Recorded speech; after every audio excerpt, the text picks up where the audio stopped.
রমনার মতো একটা থানার ওসি অনেক ক্ষমতা সম্পন্ন। গত 2 দিন ধরে অনেক বিভিন্নভাবে ইনডাইরেক্টলি আমার উপর প্রেসার আসছে যে মামলাটাতে যেন আমি না যাই।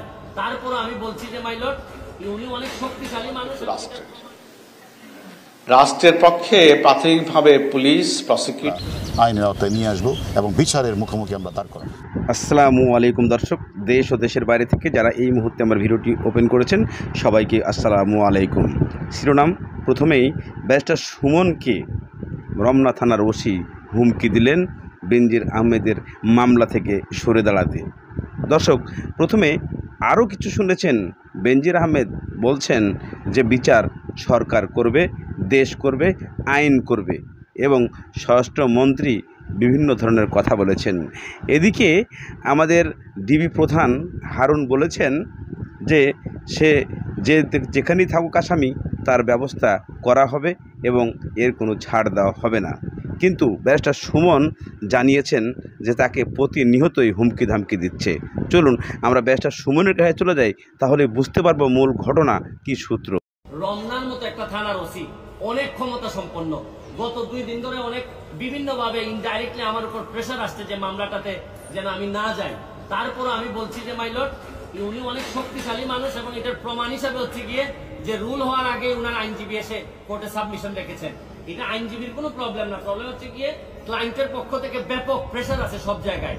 এই জন্য বলছি যে মাই লর্ড, এই সব মিলেই আমরা সব আদালতের সবগুলো সেকশন, আমরা তো আদালতের থেকে সহযোগিতা করি, সবাই মিলে বাংলাদেশটাতে আমরা দুর্নীতির বিরুদ্ধে যে যুদ্ধ, সবাই মিলেই এই কাজটুকু আমরা করতে।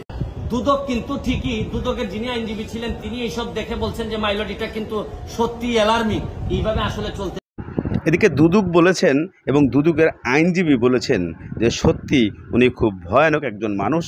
উনি যে কথাগুলো বলছে প্রত্যেকটা কথাই সত্য এবং দুদকও এটাকে জানিয়েছে যে এর একটা ব্যবস্থা নেওয়া উচিত।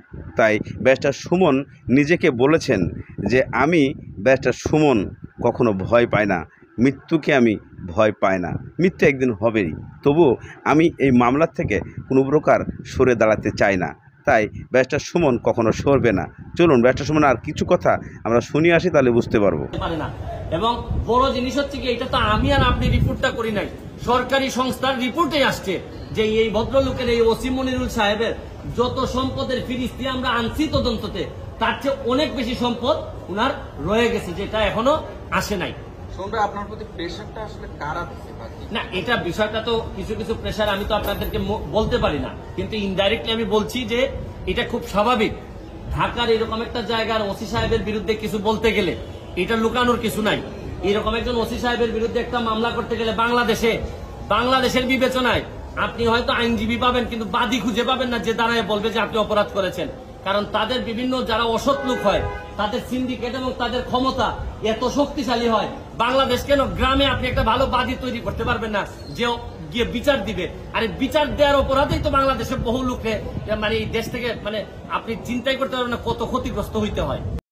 এদিকে ব্যারিস্টার সুমন আরও বলেছেন যে বাংলাদেশে যদি কোনো প্রশাসনের লোকের বিরুদ্ধে বিচার দিতে যায় তাহলে বাংলাদেশে কত হাজার হাজার মানুষ মারা গেছে, কত হাজার হাজার মানুষ জেলের ঘানি খাটছে।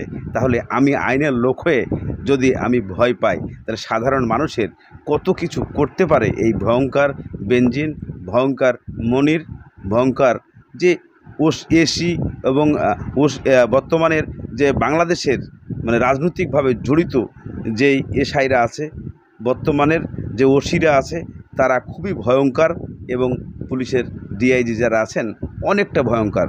দর্শক, আজকের মতো আমি এখানেই শেষ করছি। ভালো থাকুন।